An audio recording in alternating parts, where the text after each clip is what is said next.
بسم الله الرحمن الرحيم الحمد لله رب العالمين الحمد لله الذي هدانا لهذا وما كنا لنهتدي لولا أن هدانا الله أشهد أن لا إله إلا الله وحده لا شريك له وأشهد أن محمدا عبده ورسوله اللهم صل على محمد وعلى آل محمد كما صليت على إبراهيم وعلى آل إبراهيم إنك حميد مجيد اللهم بارك على محمد وعلى آل محمد كما باركت على إبراهيم وعلى آل إبراهيم إنك حميد مجيد ورضي اللهم عن الخلفاء الراشدين وصحابة أجمعين ومن تبعهم بإحسان إلى يوم الدين أما بعد السلام عليكم ورحمة الله وبركاته. Mes sœurs, mes frères, les louanges, les remerciements, les éloges appartiennent tous à Allah, seul son droit le plus absolu et exclusif. Nous le louons, nous revenons vers lui repentant. Nous demandons protection contre les conséquences de nos péchés et les tendances de l'âme. Celui qui Allah guide, nul ne saurait les égarer. Nul serait l'égarer, celui qui est privé de sa guidée, nul ne saurait lui montrer le droit chemin. J'atteste donc qu'il est le seul digne d'adoration, le premier qui n'a pas de début, le dernier qui n'a pas de fin, le parfait dans son essence, dans ses noms et attributs, dans tous ses actes. J'atteste de la véracité, de l'exemplarité, de la prophétie de Mohammed ibn Abdillah, qu'Allah bénisse ce prophète, sa famille, ses compagnons, et tous ceux qui les auront suivis dans le droit chemin et nous fassent l'honneur d'en faire partie. Bienvenue donc dans ce jardin du paradis où on évoque Allah subhanahu wa ta'ala, qu'Allah accepte les œuvres qui ont été destinées donc à lui seul et qu'Allah subhanahu wa ta'ala nous accorde sa miséricorde, nous fasse rentrer au paradis par la porte Ar-Rayyan qui a été et qui est réservée aux seuls jeûneurs et ceux qui n'ont pas jeûné, qu'Allah subhanahu wa ta'ala leur permette donc de rentrer dans d'autres portes, par d'autres portes. Le paradis en a 8 comme on le sait. Donc nous vous remercions pour votre confiance et malgré donc les occupations, vous êtes au rendez-vous. Et surtout de tous les pays, je dirais, et essentiellement d'Afrique noire en particulier, donc barakallahu fikoum, que ce soit du Cameroun, du Tchad, de la Guinée, du Mali, du Gabon, du Congo, de beaucoup de pays, alhamdulillah, également d'Amérique, comme également d'Asie. Alhamdulillah, barakallahu fikoum pour votre confiance, et qu'Allah subhanahu wa ta'ala nous fasse tous rencontrer donc, au paradis, et vous le compte comme des œuvres, donc durable dans la mesure où ce que nous enseignons et ce que nous apprenons, nous devons le transmettre. Et c'est la raison pour laquelle, une des raisons pour lesquelles Allah a envoyé les meilleurs des hommes que sont les prophètes alayhim salatu wassalam. Donc aujourd'hui, dans ce deuxième épisode de ce mois particulier béni, nous allons parler donc de la générosité. De la générosité particulièrement dans ce mois. En commençant par le hadith de Ibn Abbas, Abdallah ibn Abbas, le cousin du prophète sallallahu alayhi wa sallam, il disait, le prophète sallallahu alayhi wa sallam était le plus généreux des hommes. À n'en pas douter. Il était le plus généreux des hommes, mais il était encore plus généreux pendant le mois de Ramadan, quand il rencontrait l'ange Gabriel. Et il rencontrait l'ange Gabriel, donc tous les soirs, pour réviser le Coran. Il révisait, il lui faisait réciter tout ce qu'il avait reçu, donc de la révélation. Et la dernière année de sa visite, il l'a fait réviser 2 fois. Et c'était un des signes précurseurs de son retour qu'il a choisi, bien entendu, vers son Seigneur, subhanahu wa ta'ala. Et qu'Allah récompense ce prophète pour tout ce qu'il a avancé. Il a donné de sa personne, de ses biens, pour tout ce qu'il a avancé. C'est le plus généreux des hommes. Et donc, Ibn Abbas concluait, il était plus généreux, le prophète sallallahu alayhi wa sallam, il était plus généreux que le vent qui sème la pluie, on dira, si on parle de météo, qui vient faire fusionner les nuages positifs et négatifs pour que Allah subhanahu wa ta'ala déverse de sa miséricorde, représentée en particulier donc par la pluie sans laquelle il n'y a pas de vie. Donc ce prophète sallallahu alayhi wa sallam nous a enseigné la générosité. Il était, jamais on a demandé au prophète sallallahu alayhi wa sallam quelque chose sans qu'il dise non. Jamais. Et quelqu'un qui lui dit, je t'aime, ya Rasulallah sallallahu alayhi wa sallam, il dit alors, si tu m'aimes, certainement tu dois t'attendre à être pauvre. Tu dois t'attendre à être pauvre, ça veut dire quoi? Ça veut dire que tu dois t'attendre à donner. À donner ce que tu as. À ne pas garder. Pourquoi? Pourquoi? Parce que Allah subhanahu wa ta'ala est généreux. Je ne sais pas, en arabe on va le traduire de différentes façons. Généralement on parle de Karim. Al-Karim c'est un de ses noms. On traduit ça donc par le généreux. En réalité, Karim, c'est celui qui donne sans raison. Puisque Allah n'a besoin de rien. Allah donne sans raison. Allah donne sans raison, Allah donne en abondance. Et Allah n'attend rien surtout. Allah n'attend rien de quand il donne. La générosité fait partie de ses attributs. Il est le généreux, subhanahu wa ta'ala. Et en abondance, n'as-tu pas vu que depuis qu'il a créé, celui qui a tout créé sans besoin, il n'a pas cessé de pourvoir à tous les besoins de toutes ces créatures. Il n'y a pas d'être, il n'y a pas de créature dont la subsistance n'est pas garantie par Allah subhanahu wa ta'ala. Il le dit entre autres, verset 6 de la sourate Hud, de la sourate numéro 11. Allah subhanahu wa ta'ala, depuis qu'il a créé, celui qui a tout créé sans besoin, il a fait descendre, nous avons dit, la subsistance à tout ce qu'il a créé, et jusqu'au jour où il va hériter de la terre ce qu'elle contient. Et ceci ne représente bien entendu rien, pas grand-chose, par rapport à ce qu'il a envers lui, qu'il a réservé à ses élus, les 99% de sa miséricorde. Allah est généreux. Que dis-je? Toute générosité procède de sa générosité. Un des attributs d'Allah, subhanahu wa ta'ala, que l'on voit, mais donc intangible certainement, en tout cas, une partie très cachée. Allah dit, subhanahu wa ta'ala, dans la sourate 16, verset 53, وَمَا بِكُم مِّن نِعْمَةٍ فَمِنَ اللَّهِ. وَمَا بِكُم مِّن نِعْمَةٍ فَمِنَ اللَّهِ. C'est-à-dire que aucun bienfait ne vous arrive si ce n'est de la part d'Allah. C'est que tous les bienfaiteurs, tous les généreux ne peuvent être généreux que par la générosité d'Allah subhanahu wa ta'ala. وَمَا بِكُم مِّن نِعْمَةٍ فَمِنَ اللَّهِ. Tout bienfait qui vous arrive, ça vient de la part d'Allah subhanahu wa ta'ala. Et donc Allah a pourvu à tous les besoins. Et entre autres dans la sourate donc 51 Dhariyat, quand il dit, nous enseigne pourquoi il nous a créés, il dit وَمَا خَلَقْتُ الْجِنَّ وَالْإِنسَ إِلَّا لِيَعْبُدُونَ. Je n'ai créé les djinns dans le verset 56 de la sourate Dhariyat 51, je n'ai créé les djinns et les hommes qu'afin qu'ils m'adorent. Et il justifie. Ma uridu minhum min rizqin wa ma uridu an yut'imun. Je ne leur demande pas de subsistance et je ne leur demande pas de me nourrir. Inna Allah huwa ar-razzaqu dhul quwwati al-matin. Allah, c'est lui le pourvoyeur de tous les besoins et c'est lui le détenteur de la force inébranlable. Et donc ce ar-razzaq qui est différent de Karim, Karim donc on a dit c'est celui qui donne sans raison. C'est celui qui donne sans attendre quoi que ce soit. C'est celui qui donne en abondance. Ar-Razaq, c'est l'un des noms d'Allah subhanahu wa ta'ala. Et dans le Tawhid Rububiyya, comme les savants l'expliquent à leurs élèves, c'est-à-dire l'unicité d'Allah dans la seigneurie, c'est savoir que Allah seul crée. Inna Allah huwa ar-Razaq. Allah huwa al-Khaliq. Ar-Raziq al-Mudabbir. Allah, il est celui qui a tout créé. Wallahu khalaqa kulli shay. C'est lui qui a tout créé. C'est lui qui pourvoit à tout besoin. C'est lui que tu vois, ce que tu ne vois pas. Que ce soit les djinns, que ce soit nous, que ce soit les animaux, que ce soit les plantes, que ce soit tout ce qui existe, c'est Allah qui pourvoit à tout besoin. Il est Ar-Razaq. Il est, subhanahu wa ta'ala, celui qui contrôle tout ce qui se fait, qui administre tout ce qu'il a créé dans les cieux comme sur la terre. Il n'y a pas d'autre administrateur, entre guillemets, que lui, subhanahu wa ta'ala. Il est Ar-Razaq. Tout ce qu'il a créé, dont il n'a pas besoin, ça dit que pourvoit à tous leurs besoins jusqu'à un moment déterminé. Et donc Allah donne matin, midi et soir. Il dit dans ce fameux hadith de Abu Dhar, radiallahu ta'ala, qui est rapporté par l'imam Muslim, qui est le hadith bien aimé par les savants du Sham, qui commence par Ya ibadi inni haramtu dhulma ala nafsi, ô mes serviteurs, je me suis interdit d'injustice, je vous la rends également interdite entre vous. Il dit aux mes serviteurs, hommes et djinns réunis, du premier au dernier, si vous vous mettez sur une partie de la terre et que chacun donne, chacun demande ce qu'il veut, et que Allah donne à chacun ce qu'il demande, cela n'amoindrirait rien à ce qu'il possède. Parce qu'il est le seul riche. Pour donner, il faut l'avoir. Il est le seul riche.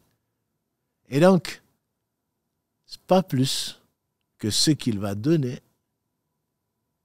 ne représente pas plus que ce qu'une aiguille trempée dans l'eau de la mer peut emporter d'eau en retranchant l'aiguille donc de l'eau de la mer par rapport à l'étendue de la mer. Donc Allah a pourvu à tous les besoins. Allah pourvoira aux besoins de toutes ces créatures. Et cela n'amoindra rien dans ce qu'il a. Allah a donné. Allah a donné parce qu'il est riche. Parce que la pauvreté n'a pas de place parmi les attributs d'Allah subhanahu wa ta'ala, puisque tout lui appartient. Tout lui appartient. Walillahi ma fi samawati wa ma fi al-ard. On le dit souvent, notamment dans le verset 284 de la sourate al-Baqarah. Walillahi ma fi samawati wa ma fi al-ard. Ou ailleurs, walillahi ma fi samawati wa ma fi al-ard. À Allah appartient tout ce qui est dans les cieux, ce qui est sur la terre. C'est pour cela qu'il invite ses serviteurs à donner.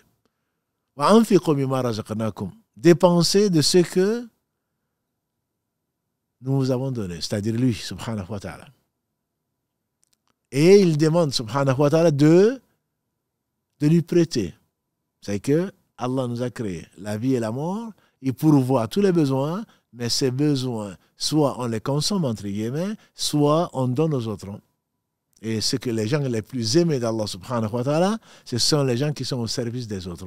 Bien sûr, le don n'est pas seulement que financier, bien qu'il soit important, c'est le nerf de la guerre, mais le don, c'est également de sa personne, de son temps, de sa science, de son amour. Tout ceci fait partie du don en général. Cette générosité se traduit par quoi? Par une excellente foi.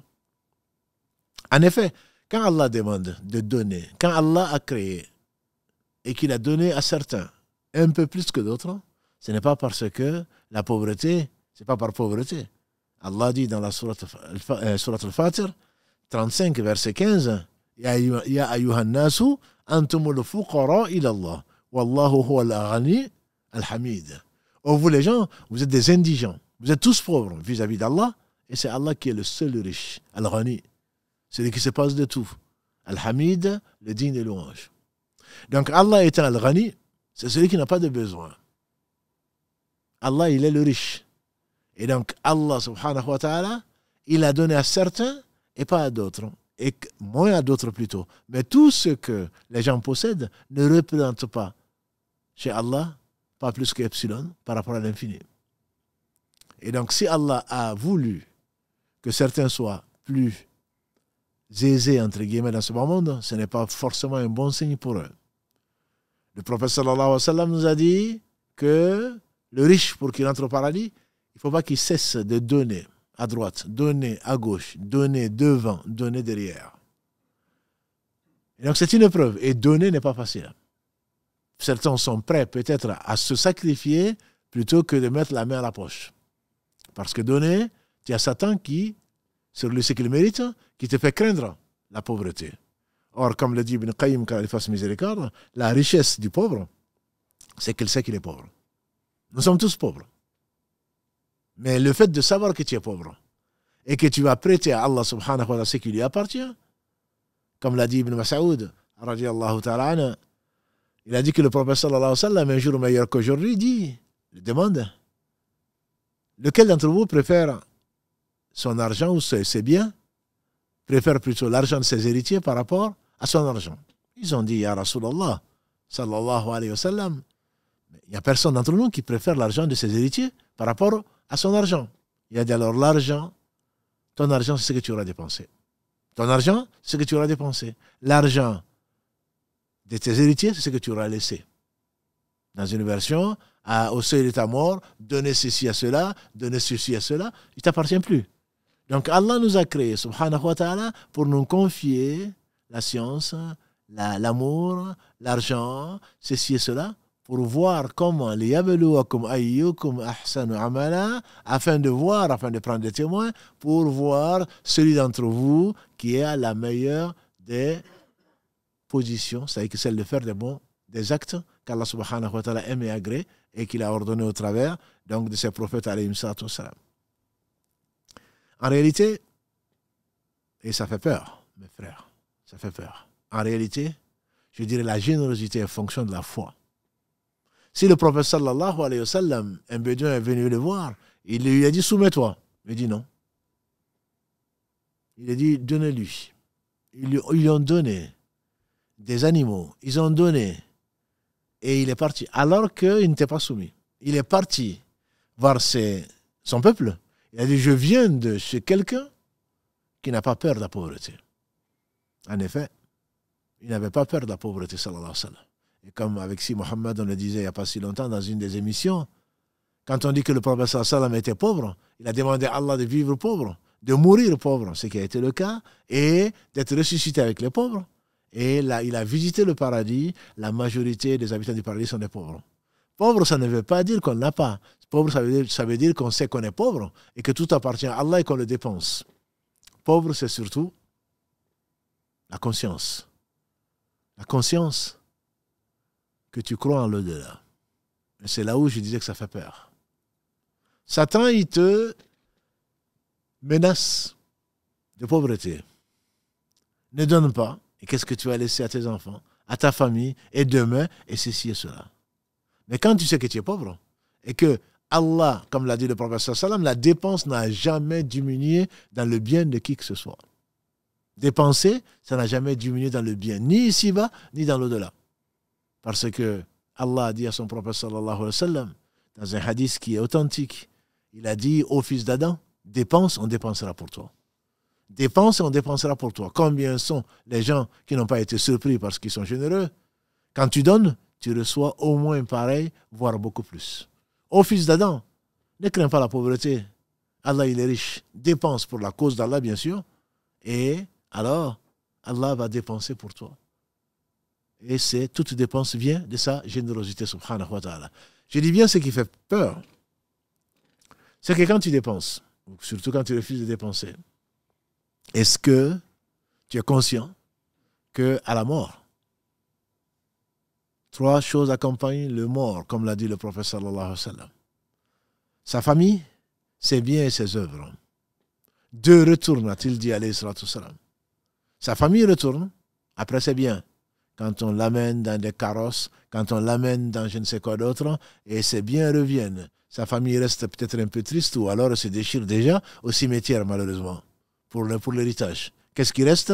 Ce sont ses bonnes œuvres, c'est-à-dire ce qu'il a dépensé quand il était vivant. Et la meilleure dépense, a dit le prophète sallallahu alayhi wa sallam, c'est celle que l'on fait alors qu'on est pauvre, qu'on craint la pauvreté et on est dans le besoin. C'est ça la foi. C'est ça la foi. En ce sens que quand tu dépenses, tu es en train de dépenser c'est l'investissement durable. Tu dis, j'ai peu de choses. Mais quand je vais les dépenser, on n'a pas donné 1 euro, on n'a pas donné un dirham, un dinar, sans que Allah subhanahu wa ta'ala ne le multiplie. Et on a un verset dont on va commenter, Inch'Allah, 261 et suivant de la Sourate al-Baqarah, où Allah rassure l'homme. Ce que tu dépenses, Allah va le multiplier. Allah donne l'exemple de 7 épis. Chaque épi donne 100 grains. 700 et bien plus. La bonne action, comme l'a dit le prophète sallallahu alayhi wa sallam, dans le hadith rapporté par Ibn Abbas, qu'Allah l'a agréé ainsi que son père, la bonne action, Allah la récompense de 10 à 700 fois. On dit 700 fois, c'est par rapport au bien, à ce que l'on donne matériellement. Quand tu dépenses, c'est que tu sais que ce que tu as t'a été donné, tu sais pourquoi. Et si tu crois en l'au-delà, tu vas préparer l'au-delà. Si tu ne crois pas en l'au-delà, ou tu n'y crois que, ou tu as des doutes, très certainement, qu'est-ce que tu vas faire? Tu vas garder ce qui t'a été confié de peur. Mais est-ce que tu crois vraiment à l'au-delà? Ce que tu as dépensé, c'est ce que tu as gagné. Un jour meilleur qu'aujourd'hui, le meilleur des hommes, sallallahu alayhi wa sallam, a sacrifié ce qu'il a sacrifié en sortant de chez lui. Il revient, c'est un hadith rapporté par notre mère Aïcha, il dit à Aïcha, qu'est-ce qu'il nous reste du bélier qu'on a sacrifié? Elle lui dit, ya Rasulallah, il ne nous reste que l'épaule. Et il lui dit, tu veux dire qu'on a tout gagné sauf l'épaule? C'est qu'on va manger, ce que tu vas dépenser pour toi-même, pour ta famille, c'est très bien. Dépenser pour sa famille, on doit commencer par les siens. Mais ce que tu vas dépenser pour la famille, tu le fais pour Allah. Tu sais qu'Allah va te rétribuer. Ce que tu vas dépenser pour autres, surtout les orphelins, les proches qui sont miséreux, les démunis, etc., c'est les constructions des mosquées, l'entretien des mosquées et de construire des écoles, tout ce qui est dans le chemin d'Allah subhanahu wa ta'ala, c'est que tu crois en Allah premièrement. Tu crois que ce que tu as gagné, c'est ce que tu auras donné. Parce qu'Allah subhanahu wa ta'ala n'a jamais trahi sa promesse. Il ne trahit pas. Allah subhanahu wa ta'ala, quand tu lui donnes Man dha alladhi yuqridu Allahi qaradan hasana. Dans la sourate Al-Hadid 57, Allah dit, qui est-ce qui va prêter à Allah d'un beau prêt? En effet, c'est comme si tu lui confiais ce qui lui appartient déjà. Tout lui appartient. Tu lui dis, tu m'as donné ça, je te le redonne parce que je te fais confiance. Tu m'as donné ça, je te le donne pour que tu le fructifies. En effet, le jour, parce que je crois en toi, je crois au jour du jugement dernier et je sais que ce que j'aurais gagné, c'est ce que j'aurais donné. Ils sont synonymes. Gagner et donner, en général, on pense que quand on donne, on perd. Non, au contraire. C'est le contraire. Et les gens qui croient vraiment à l'au-delà, les gens, les pieux, c'est pourquoi Allah nous a ordonné de jeûner. Verset 183. C'est la sourate Al-Baqarah que dit Allah, notre Seigneur. Ya ayyuhalladhina amanu, kutiba alaykumus siyamu, kama kutiba ala alladhina min qablikum, la'allakum tattaqun. Ô vous les croyants, le jeûne vous a été prescrit, comme il a été prescrit à vos prédécesseurs. Afin quoi? Afin que vous atteigniez la piété. Et qui sont les pieux? Qui sont les pieux?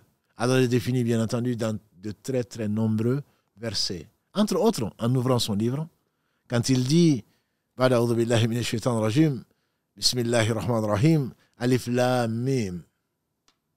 Dhalika al-kitabu la rayba fih. Alif Lam Mim, ce livre, point de doute dessus. Hudan lil muttaqin, voilà une guidée pour les pieux. Qui sont-ils? Alladhina yu'minuna bil ghayb. Yuqimuna as-salah. Wa mimma razaqnahum yunfiqun. Ceux qui croient à l'invisible, à Allah, au jour du jugement dernier, qui n'ont pas vu, mais ils y croient avec certitude. Et qui aiment la rencontre de leur Seigneur dans la prière. Et qui, de ce que nous leur avons donné, dépensent. Jusqu'à la fin de ces 4-5 versets qu'Allah a consacrés au début de son livre aux croyants. 2 aux mécréants et 11 versets aux hypocrites. Allah dit dans la sourate Al-Imran 3, verset 133, Allah dit Wasari'u ila maghfiratin min rabbikum. Concourez, précipitez-vous vers le pardon de votre Seigneur. Wasari'u ila maghfiratin min rabbikum. Wa jannatin arduha samawati wal ard, et vers un paradis plus vaste que les cieux et la terre. Qui a été préparé pour qui? Uiddat lil muttaqin. Qui sont-ils? Uiddat lil muttaqin. Qui a été préparé pour les pieux. Qui sont-ils? Allah commence pas par la foi. Alladhina yunfiquna fi sarra'i wad darra wal kadhimina al ghayz wal 'afina 'anil nas wallahu yuhibbul muhsinin. C'est ceux qui dépensent. Yunfiqun. Ils dépensent dans la difficulté comme dans l'adversité comme dans l'abondance. Et ensuite, il parle des autres qui al-khadimin al-ghayz, qui retiennent leur colère, wal-afina an-nas, et qui pardonnent aux gens. C'est également une façon d'être généreux. Mais la dépense, fi sabilillah, elle est extrêmement délicate et elle correspond, je vous dis, au degré de foi. Il y avait pour exemple,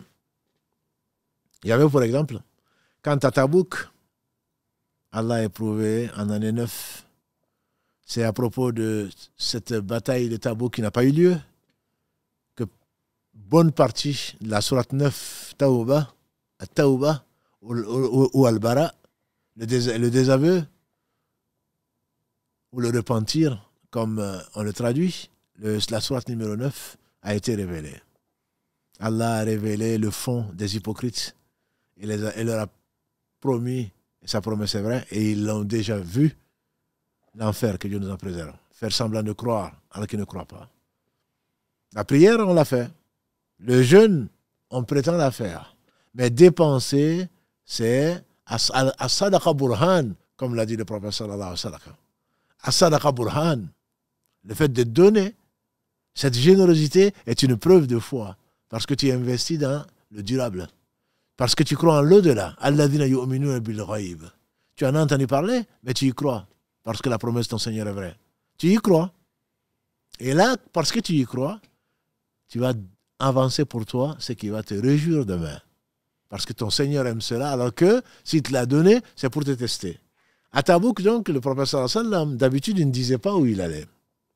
Allah lui a ordonné, et il a été menacé par les Byzantins, On a estimé à 300 000 Byzantins qu'on avait préparés pour envahir Médine. 300 000 Byzantins. Bien plus que la population, bien entendu, 10 fois, peut-être 100 fois plus que la population de Médine de l'époque. Et quand le professeur sallam a entendu ça, il a décidé d'aller à leur rencontre plutôt que de les attendre. On dit que la meilleure défense, c'est l'offensive, c'est l'attaque. Et il a dit à ses compagnons, radiallahu ta'ala anhum, on va se préparer, on va aller vers Byzance. C'était en actuelle frontière Tabouk, c'était à l'actuelle frontière de la Syrie. Que chacun donne ce qu'il peut donner. Pour qu'on équipe l'armée, il faudrait qu'on aille. C'est la plus grande armée qu'il a levée, sallallahu alayhi wa sallam. Mais bien entendu, c'était 10 fois moins. 30 000 hommes peut-être, d'après les historiens. C'est l'armée la plus nombreuse qu'il a levée. Et ils sont partis. Mais avant, il a demandé que chacun donne ce qu'il peut donner. Certains ont amené des dates. C'est tout ce qu'ils avaient. Et les hypocrites d'ailleurs se sont moqués d'eux. Et Allah les a réprimandés dans cette sourate-là. Ceux qui se moquent des croyants. Parce qu'ils ne donnent que très peu.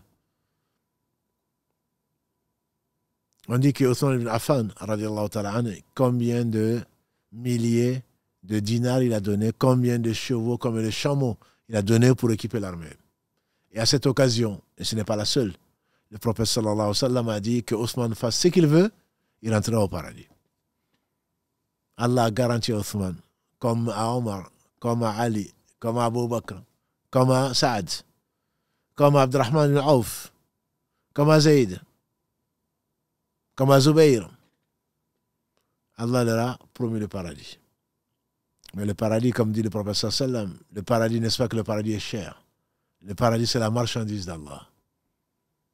Le paradis est cher. C'est la marchandise d'Allah. En effet, Allah dit dans le verset 111 de la sourate Tawbah, de la sourate 9, Inna Allah ashtara min al-mu'minina anfusahum wa amwalahum bi anna lahumul jannah. Allah a acheté aux croyants leur personne et leurs biens en récompense du paradis. C'est quand tu auras donné ton temps, donné tes biens qui ne t'appartiennent pas, bien sûr, qu'Allah t'a prêté, ta personne, en récompense, Allah t'assure le paradis. Inna Allah ashtara, Allah a acheté aux croyants, minal mu'minin, anfusahum, leur personne. Ta personne ne t'appartient pas. Wa amwalahum, tes biens ne t'appartiennent pas. Bi anna lahumul jannah, si tu les vends à Allah, si tu fais ce commerce, ta personne. Ça veut dire que tout instant que tu perds de ta vie, quelque part, c'est en moins. Parce qu'Allah te l'a confié pour que tu sois reconnaissant. Et la reconnaissance passe par quoi? La reconnaissance passe par le fait que ce qui t'a été donné, c'est-à-dire ta personne. Et le croyant est sacré chez Allah. Ton temps, tes biens, Allah te le redemande. On dit que quand ce verset a été révélé, Abu Bakr as-Siddiq, le très véridique, on dit qu'il a pleuré. Et on s'est étonné. On a dit, mais pourquoi tu pleures? Il dit, quel merveilleux Seigneur. C'est lui qui a donné la vie. C'est que tu as, c'est lui qui te l'a confié. Et ensuite, il te le redemande pour te donner quoi? Ce qu'aucun œil n'a vu, aucun n'aurait entendu parler, dont l'imagination n'est même pas passée dans l'esprit de qui que ce soit. Le paradis. Le paradis, ce n'est pas les îles Baléares. Le paradis, comme on dit, non, c'était le paradis. Non, c'est parce que tu ne le connais pas. Allah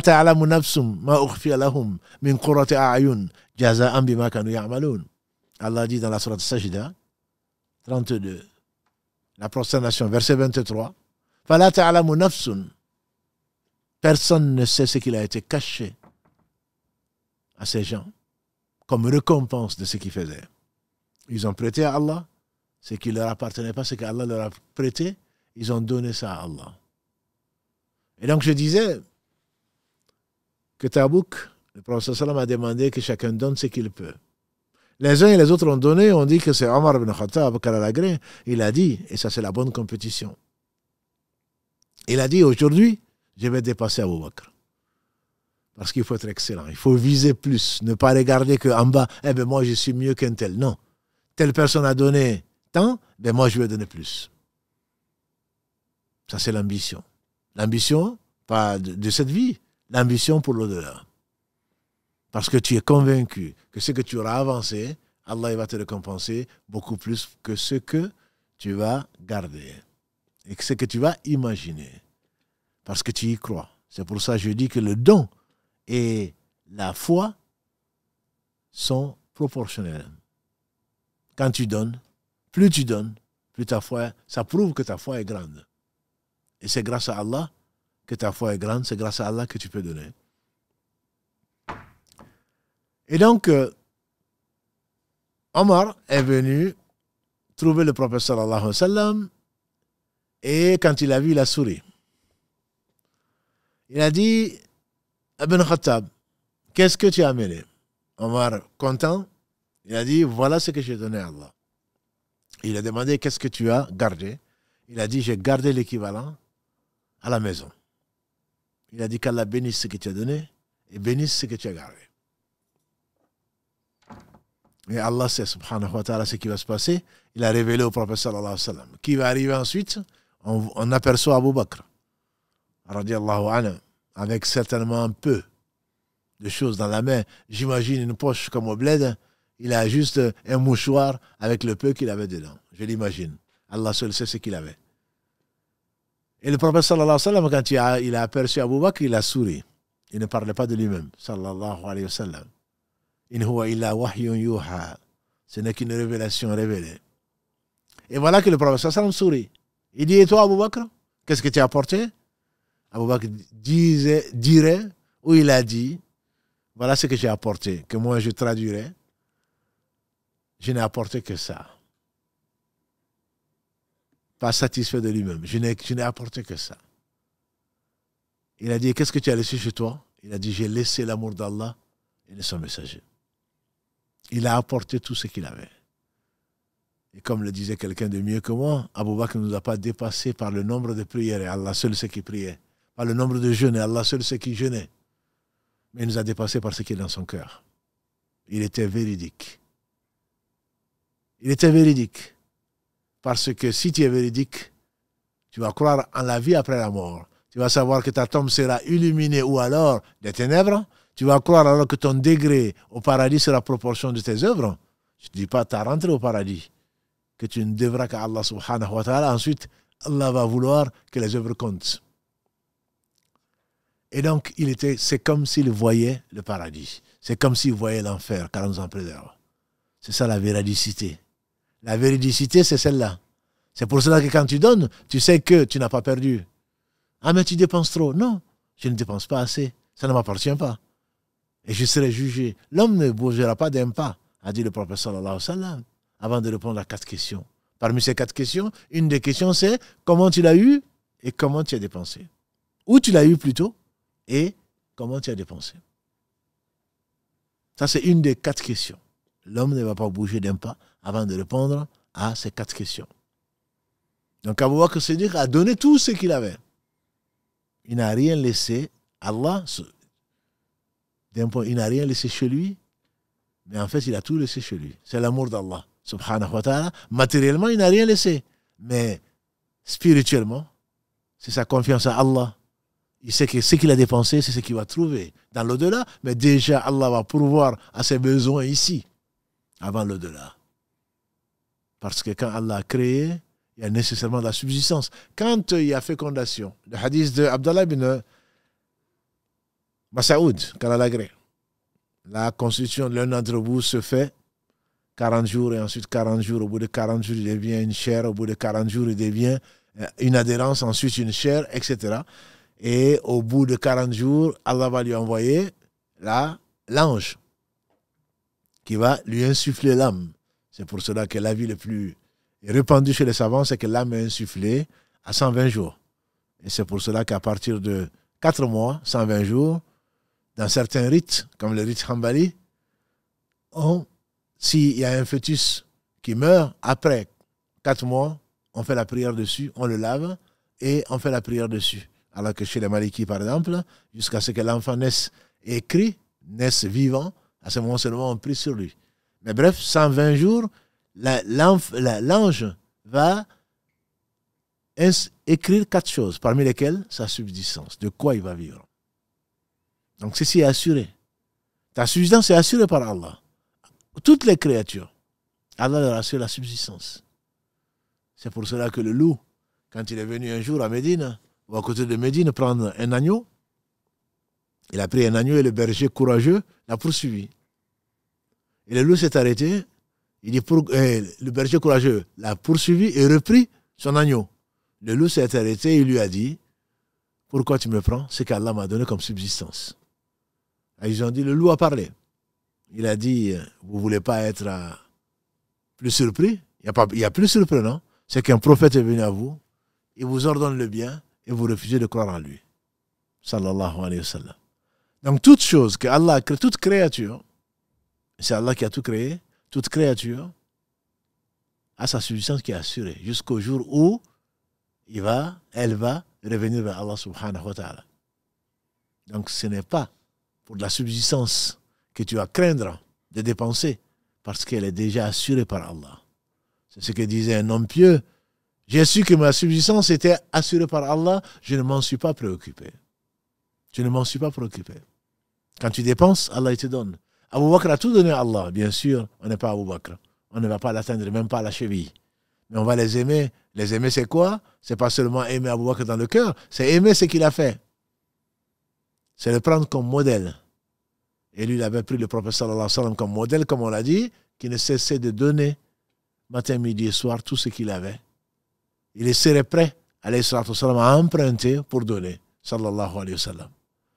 Donc le don est proportionnel, disais-je, à la foi. Plus tu crois en Allah, plus tu crois en sa générosité. Il n'est pas seulement Al-Karim, c'est l'un de ses noms. Il est Al-Jawad. Al-Jawad. Ceci est tiré du hadith du prophète sallallahu alayhi wa sallam qui dit Allah subhanahu wa ta'ala, il est Jawad al-Karim, il est le très grand donateur, si on peut traduire par là. Il a honte, entre guillemets, de renvoyer les mains vides de son serviteur. C'est l'abondance. Et tu n'es pas le seul serviteur. Et Allah a envoyé tout ce qu'on a demandé, bien plus.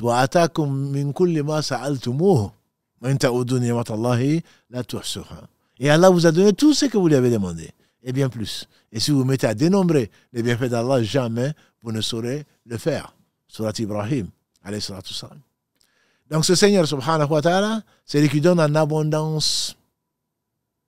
Et il est également Al-Wahhab. Al-Wahhab, quand il y a un shidda sur le ha, comme quand Allah subhanahu wa ta'ala parle de Al-Ghafour, c'est celui qui pardonne.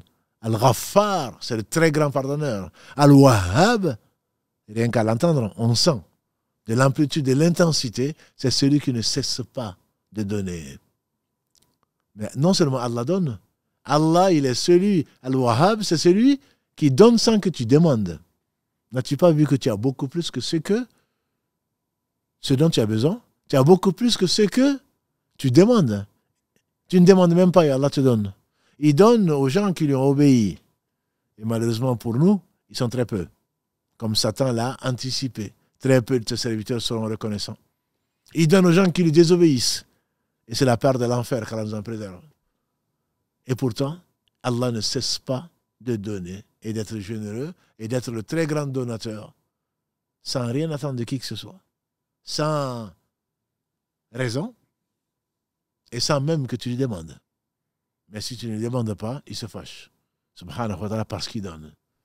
Parce que tu as oublié que tu es pauvre, parce que tu as oublié que tout dépend de lui. Subhanahu wa ta'ala.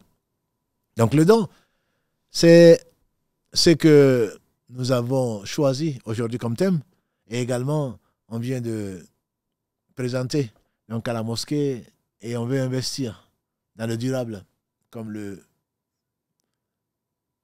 nous avons voulu donner à cette série, courte série du Ramadan, ce titre, donc l'investissement durable, c'est le fait donc de recruter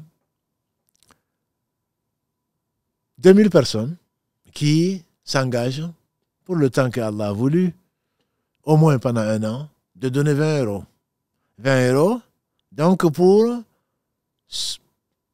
l'entretien de la mosquée, mais également pour l'investissement que la mosquée fait et compte faire pour aider les autres, pour l'entretien du bâtiment, parce que, comme vous le savez, on a un bâtiment qui est très grand, walillahi alhamd, qu'il faut entretenir, mais c'est également pour venir en aide aux démunis, pour venir en aide aux gens les plus fragiles parmi nous, que ce soit les personnes âgées, les illettrés, les personnes handicapées, etc., parce que la mosquée n'est pas que, comme si Mohammed Barakallahu fi nous a souvent répété dans les émissions qu'on a fait, la place de la mosquée dans la vie. La mosquée, c'est l'essence. Elle a un rôle social également, en plus du rôle spirituel.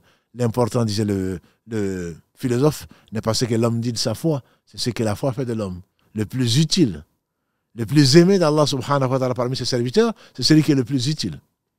Par conséquent, la mosquée a des projets, pas seulement des sciences que nous essayons, grâce à Allah, et pour Allah, on l'espère, diffuser, mais également être au service des autres d'un point de vue matériel. Rendre le sourire à quelqu'un, c'est une sadaqa.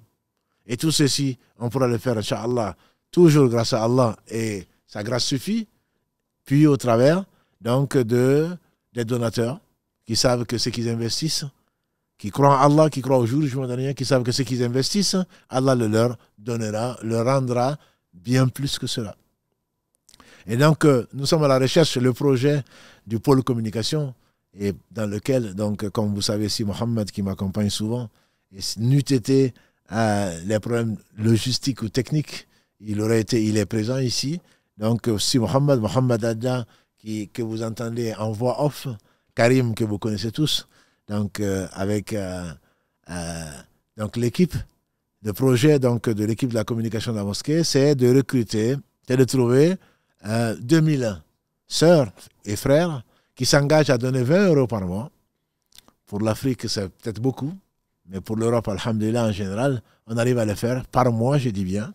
Et donc, 2000 frères et sœurs qui s'engagent donc à soutenir les activités de la mosquée, y compris donc l'activité que vous avez des lives, pas que les lives, les vidéos et tout le reste sur nos différents supports.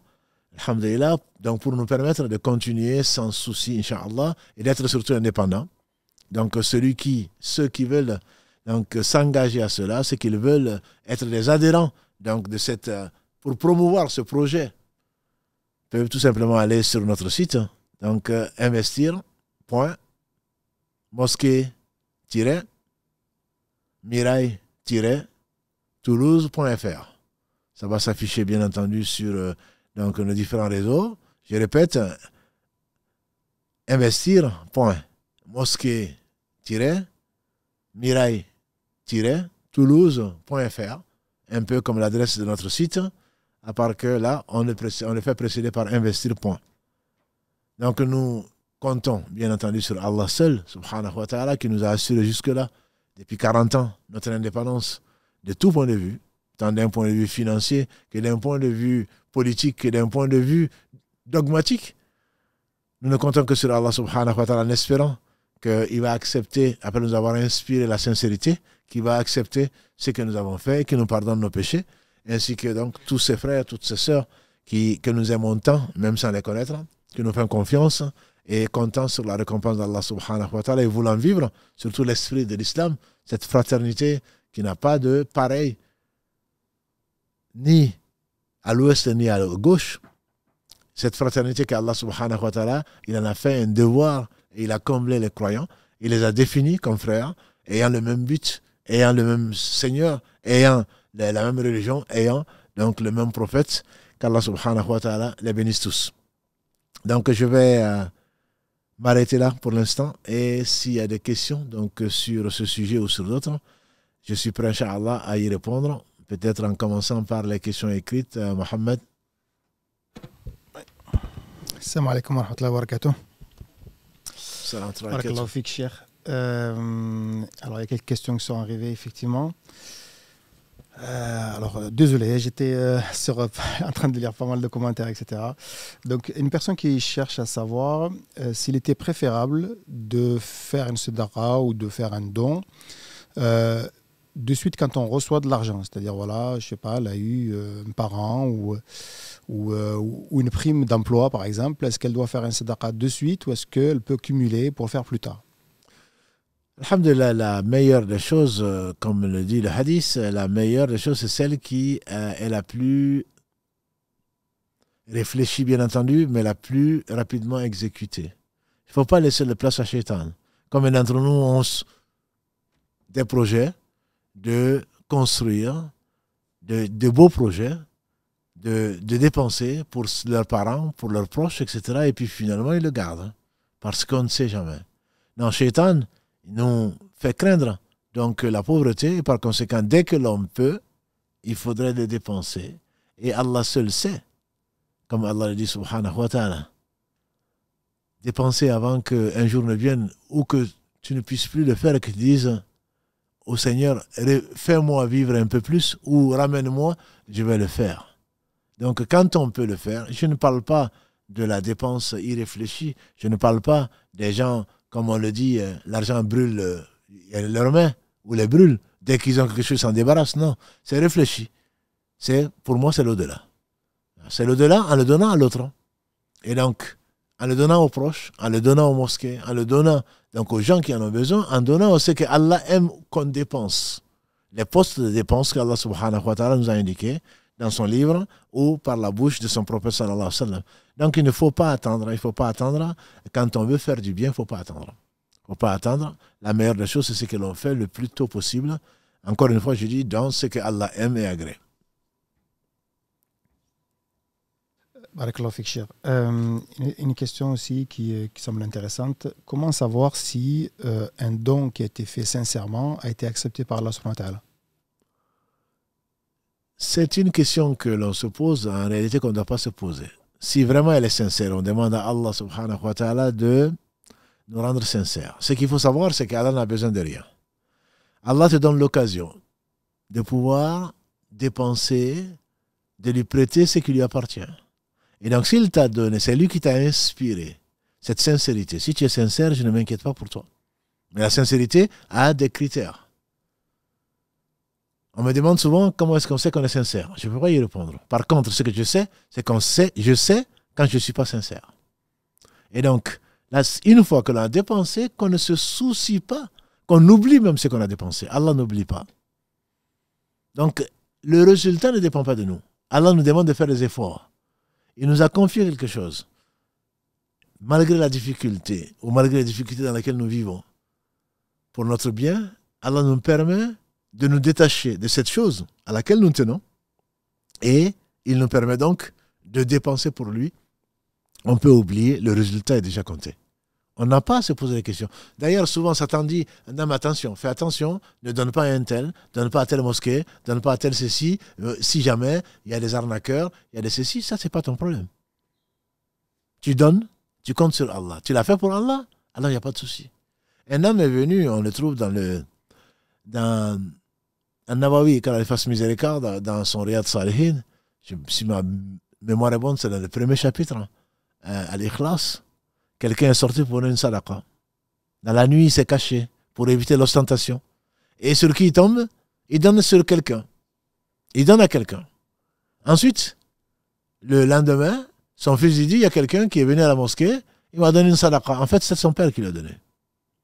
Le lendemain, il prend des précautions, il va donner une sadaqa, et ça retombe à nouveau sur son fils. Et le surlendemain, il fait pareil. Il va se plaindre au prophète sallam qui va lui dire, ton fils a eu ce qui lui était destiné, quant à toi, tu as eu la récompense de ce que tu as voulu faire. Donc, peu importe la personne. Bien sûr, on va faire des enquêtes pour voir vraiment si ce sont des gens qui sont sérieux ou pas. Mais souvent, on est là, ah non, mais est-ce que tu connais une association sérieuse? Bien entendu, on pense du bien de nos frères et il y a des traces de leur sincérité. On leur donne, peu importe si la chose arrive, c'est que nous aimons faire, comme creuser des puits, comme construire des mosquées. Si par malheur, ils ont été touchés par Satan et qu'ils ont détourné cet argent, nous, notre récompense, elle est pleine et entière et il n'y a pas de souci à faire. On peut même oublier ce qu'on a fait pour Allah et on le retrouvera au jour du jugement dernier, Inch'Allah.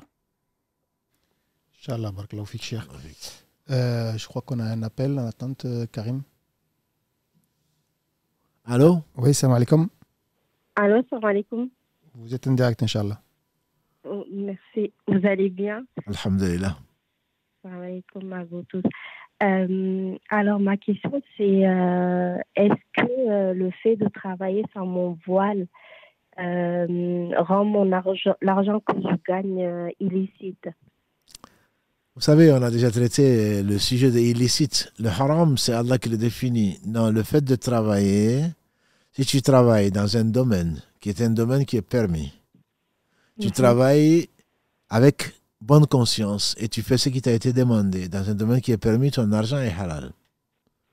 Mais ceci n'est pas une garantie que tu n'as pas de péché, puisque ce que tu fais, et tu le sais, voilà, tu désobéis à Allah, c'est d'un côté, et en même temps, l'argent que tu as est halal, et je t'invite à participer aux bonnes œuvres, et Inch'Allah, comme Allah dit, Wallahu yuhibbul muhsinin, quand il parle des pieux, et Allah aime les gens qui font du bien.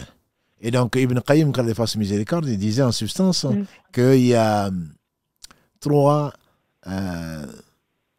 fleuves par lesquels Allah fait passer son serviteur dans ce bas monde pour qu'il soit pur. Nous montre au paradis, nous montre vers Allah que ce qui est pur. Parmi ces trois fleuves, c'est le fait donc de demander le repentir, comme on a vu la semaine dernière. Et il y a également la bonne action qui efface la mauvaise. Allah aime les gens qui font du bien. Voilà. Et donc le troisième fleuve, c'est les épreuves qu'on peut avoir dans la vie, de ce que l'on aime, surtout ce que l'on n'aime pas, etc., que ce soit des maladies, que ce soit des soucis, etc. Allah en fait l'occasion pour nous pardonner. Mais il est clair qu'en travaillant, ce qui vient de la sueur de ton front est considéré comme halal tant que le domaine est un domaine que Allah a permis, et tout est permis sauf ce qu'Allah a interdit. Donc le principe, ce n'est pas que c'est interdit, tout est permis. Si tu es dans un domaine que Allah a permis, tu fais des efforts consciencieusement, tu fais ton travail, ton argent est halal, Inch'Allah. D'accord. Et du coup, c'est la crèche, il n'y a pas de problème sur cela. Mais la crèche, je n'y vois pas, je ne suis pas mufti, mais je n'y vois pas, a priori, il n'y a pas de problème pour travailler dans une crèche et éduquer, j'espère. Si tu pouvais en plus, grâce à Allah, si tu pouvais en plus le faire pour Allah, c'est-à-dire pour vivre bien sûr, mais également pour éduquer, participer à l'éducation de ses enfants, il se peut que ces enfants, ce qu'ils feront, Inch'Allah, tu as participé à l'éducation, il se peut qu'Allah te reverse, entre guillemets, dans ton compte, une partie de ce que tu as pu leur faire, même quand ils sont devenus grands, parce que tu as participé à leur éducation. Donc il faudrait que Satan ne nous fasse pas oublier cette bonne intention. C'est ce que j'ai dit parfois à nos frères ou à nos sœurs. Par exemple, il y en a qui sont médecins. C'est quel beau métier. Quel beau métier. Sauver une vie, c'est comme s'il avait sauvé l'humanité entière. Si on le fait, bien sûr, pour avoir de l'argent, on a de l'argent souvent. Mais si on n'oublie pas que Allah aime que l'on aide les autres, certainement, on a double, voire quadruple récompense. D'accord. Et du coup, avec cet argent, je peux faire le Hajj, la Umrah, tout ça? Ce qui est permis, alhamdulillah. Vous pouvez faire la Umrah, vous pouvez faire le Hajj, vous pouvez vous occuper de vos pères et mères s'ils sont encore vivants, de vos proches, vous pouvez aider la mosquée. Voilà, donc vous pouvez faire ce que Allah aime et qui est très défini. Hein. Donc il n'y a pas de mal, il n'y a pas de souci à utiliser l'argent halal dans ce que Allah aime. D'accord, merci beaucoup. Barakallahu fik. Allah yafika. Et je demande des doigts aussi parce que franchement, j'ai pris une décision de chercher un endroit qui m'acceptera comme je suis. Et voilà, parce que j'arrive plus à travailler sans vraiment. Alhamdulillah, qu'Allah subhanahu wa ta'ala te facilite son adoration. Ce qui te facilite son adoration n'est facile que ce qui facilite. Et alhamdulillah, Allah écoute, notamment on est dans un mois béni. Et comme tu le sais, parmi les 3 invocations qui ne sont pas rejetées, c'est l'invocation du jeûneur quand ils rompt le jeûne. Donc, prie pour toi-même et ainsi que pour nos frères qui sont notre famille, donc la grande famille, la mosquée du Mirail sur les réseaux sociaux, mais également sur les frères du pôle communication, dont je suis le porte-parole. Si tu peux également penser à nous et prier pour nous, Inch'Allah. Il n'y a pas de souci, merci beaucoup. Barakallahu fik. Merci, qu'Allah vous récompense. Amin. Barakallahu fik. Cher, une petite question. Il y a une personne qui demande quelle est la différence entre un faire un don récurrent qui a été proposé l'année dernière par la mosquée, je pense, vu la question. D'ailleurs, l'année dernière, ce n'était pas un don récurrent qui a été proposé, mais c'était pour soutenir l'investissement, il me semble, dans la mosquée. Et le fait d'investir ce nouveau projet donc qu'on lance, quelle est la différence entre les deux? L'année dernière, on a fait une collecte, en fait. L'année dernière, on a fait effectivement une collecte, on avait lancé, donc c'était avant l'ouverture, c'était pour équiper la salle dans laquelle nous sommes d'ailleurs, la Culture et Savoir, qu'on va présenter, Inch'Allah, à une autre occasion. Donc pour acheter, pour en faire une bibliothèque, avec des livres qu'on espère, Inch'Allah, serviront parmi les 3 choses qui ne vont pas disparaître après la mort donc, de l'individu, la science donc, qu'on aura transmise. Donc, on a équipé, alhamdoulilah, on finit d'équiper cette salle, en faire une salle de réunion, etc., pour que les gens puissent travailler, se reposer, et tout en pouvant faire leur prière à l'heure. Ça, c'est une opération qui était ponctuelle et qui était destinée à équiper donc cette salle qu'on appelait Culture et Savoir. Ce que nous proposons aujourd'hui, c'est donc le fait de participer à l'entretien de la mosquée. Donc l'entretien de la mosquée et les projets de la mosquée, ce n'est pas seulement quelque chose de fixe et d'arrêté, c'est le fait donc c'est la vie, la mosquée. Donc ce qu'on va mettre en place, la personne, Inch'Allah, qui adhère qui a confiance à ces projets et qui adhère, participe tous les jours sans le savoir, donc et à l'entretien de la mosquée et aux projets qu'on va mettre en place, etc. Et c'est un projet qui est récurrent, ce n'est pas donc quelque chose qu'on va arrêter et c'est fini. Les projets comme la touche finale, donc qui a été pratiquement conclue, une brique, donc la brique d'or qu'on a faite et qu'on a arrêtée, ce sont des projets donc ponctuels. Alors que là, ce que l'on lance, c'est quelque chose qui nous assure l'indépendance et qui est beaucoup plus large et beaucoup plus vaste et qui ne s'arrête pas qu'à un seul projet, mais à tous les projets, de l'entretien du bâtiment jusqu'au service que l'on aimerait apporter, ce qu'on peut appeler un aspect humanitaire, qu'on aimerait apporter à nos aînés, qu'on aimerait apporter aux gens qui savent ni écrire ni lire, qu'on aimerait apporter à accompagner donc les plus faibles parmi nous, etc. Donc c'est ça la différence. La différence, c'est d'un côté, c'est un projet ponctuel, alors que là, ça rentre dans un projet bien plus global, un nouveau départ. Donc la personne sera associée, Inch'Allah, à tout ce que la mosquée fera comme projet et qu'on va certainement détailler dans d'autres émissions, Inch'Allah.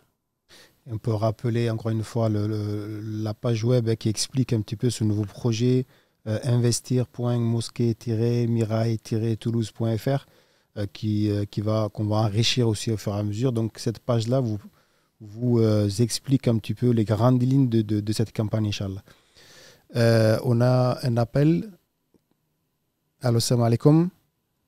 Wa alaikum salam, bonsoir, vous allez bien? Alhamdulillah, vous êtes en ligne, Inch'Allah, vous pouvez poser votre question à Achir. D'abord, moi, j'aimerais vous remercier pour tout ce que vous faites parce que j'écoute souvent vos lives et ça a vraiment un impact énorme sur ma vie quotidienne. Du coup, qu'Allah vous récompense pour tout ce que vous faites. Et là, en ce moment, je suis en direct. Je suis votre direct. Et du coup, moi, j'ai 2 questions. En fait, la première, c'est que déjà, je ne travaille pas pour le moment. Et c'est par rapport à... je suis guinéenne, en fait. Du coup, vous savez, pendant le mois de Ramadan, on amène à la belle famille tout ce qui est soit nourriture, si on peut cuisiner, ou tout ce qui est sac de riz et tout. Du coup, vu que je ne travaille pas, c'est de l'argent que j'avais pris à mon mari, mais je lui avais demandé de me l'avancer. Mais vu que c'est mon mari et que j'ai pris cet argent-là pour amener cette nourriture-là à mes beaux-parents, est-ce que ça c'est permis ou je ne sais pas trop? Disons que pour tout ce qui est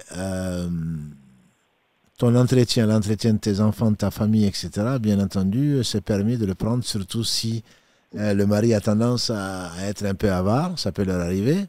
Maintenant, voilà. Maintenant, si c'est par rapport au bien que tu veux faire, tout bien que tu auras fait avec son argent, tu seras récompensé ainsi que lui. Simplement, il ne faudrait pas que tu développes des projets sans qu'il soit au courant. Que tu ne travailles pas, alhamdoulilah, ce n'est pas un souci. Le travail que vous faites, les sœurs, c'est un travail qui est énorme. Nos mères, nos sœurs font un travail. S'occuper de la maison, s'occuper des enfants, s'occuper du mari et le reste, c'est un travail plus qu'à plein temps. Donc, il n'y a pas de honte à avoir, ce n'est pas du tout ça. Et d'ailleurs, même si tu travaillais, le mari, ça n'enlèverait rien aux charges du mari, sauf ce que tu pourrais apporter toi-même, islamiquement parlant en tout cas. Donc, ce que tu as appelé, ce que tu as amené aux beaux-parents, de toute façon, ils vont le considérer en tant que la femme de leur enfant. Donc, le mari, moi, je pense du bien du mari que je ne connais pas. Et je pense que il l'accepterait et tu n'as même pas à rembourser. Si mon frère il est à l'écoute, je lui suggérerais de te dédouaner et de te dire donc que ce que tu as fait de toute façon, que tu n'as pas d'argent à rendre. Donc il suffit d'en discuter. Il sait très bien que quand tu avais de l'argent, tu le faisais, que maintenant tu n'en as pas, que tu lui prêtes. C'est une façon probablement gentille pour lui dire est-ce que tu peux me donner de l'argent pour que je fasse ce que je fais d'habitude.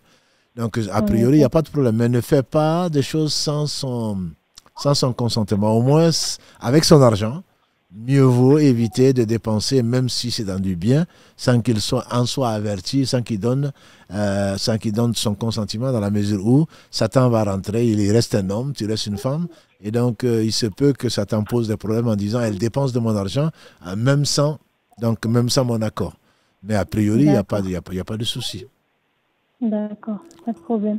Et ma deuxième question, en fait, c'est en tant que musulman, femme ou homme, vu que là, vous parlez de tout ce qu'on doit donner, la richesse que Allah nous prête, supposons qu'on travaille et qu'on a une certaine richesse, quel pourcentage, en fait, est-ce qu'on doit donner aux pauvres chaque mois par rapport à tout ce qui est fils sabilillah, comme vous le dites? Je ne sais pas trop par rapport à ça aussi, quelle quantité, quel pourcentage de notre argent qu'on possède, est-ce qu'on doit donner en fait pour que ça soit vraiment considéré comme la zakat qu'on doit acquitter? Non, la zakat, si c'est de l'argent entre guillemets liquide, on en a parlé dans plusieurs émissions avec Si Mohamed Barakallah, c'est 1/40, 2,5% des économies de l'année quand ça atteint un certain seuil. Mais il n'y a pas de pourcentage. En plus de cela, bien entendu, on donne ce que l'on... Je sais en plus que nos frères et nos sœurs sont très généreux. Tout ce que l'on donne, de toute façon, fait partie de sadaqa. Comme l'a dit le prophète sallam, même un sourire en face de ton frère ou de ta sœur, c'est une sadaqa. Donc il faut considérer que Allah nous donne l'occasion d'aider quelqu'un. Si il avait voulu, on serait à sa place et lui sera la nôtre. Est-ce qu'on n'aurait pas aimé être aidé? L'obligation, c'est effectivement les 2,5% de ne pas de nos richesses, pas de ce qu'on a gagné plutôt, pas des revenus, mais de ce qu'on a pu économiser pendant un an. Ça, c'est une obligation. Voilà, c'est ça la zakat, en tout cas sur le bien matériel. Sinon, il n'y a pas de pourcentage. Il y en a qui donnent 50% de ce qu'ils gagnent, ils sont très très généreux. Il y en a qui donnent 10%, il y en a qui donnent rien du tout et qui restent au niveau de la zakat. Il y en a même malheureusement qui trichent même dans la zakat et qui essayent de soustraire des biens et dont ils ne payent pas la zakat. Donc non, la générosité est un des attributs qu'Allah donne aux gens qu'il aime. Je vous assure que quand on croit en Allah et qu'Allah nous pardonne, quand on sait que combien Allah a été généreux, que dis-je, c'est le seul véritable généreux. Même si Satan nous pousse à ne pas dépenser, surtout pour les nôtres, le prophète sallam a dit que la sadaqa qui est donnée est une sadaqa à autrui. Mais celle qui est donnée à un proche est doublement récompensée. Donc on ne va pas lésiner, on ne va pas avoir des maris, surtout qui sont avares. Au contraire, on va être généreux avec sa propre famille d'abord et ensuite avec les autres. Donc si Allah avait voulu, on serait à leur place. Et on doit remercier Allah en voyant des gens qui sont démunis, qui ont besoin d'aide. On doit même être content de pouvoir les aider. Ce qui fait que, je reviens au début de notre live, c'est-à-dire que si celui qui aime Allah, celui qui aime le prophète sallam, il ne peut pas être riche, entre guillemets. Parce qu'il va dépenser, parce qu'il croit que ce qu'il a dépensé, c'est ce qu'il aura gagné. Et donc il va dépenser souvent. Il faut être raisonnable, bien entendu. Laisser quelqu'un à sa mort, il a dit, je donne tout à Allah. Le prophète m'a dit non, ne laisse pas tes héritiers donc dans le dénuement après ta mort. Il a dit alors je donne la moitié. Il dit la moitié c'est trop.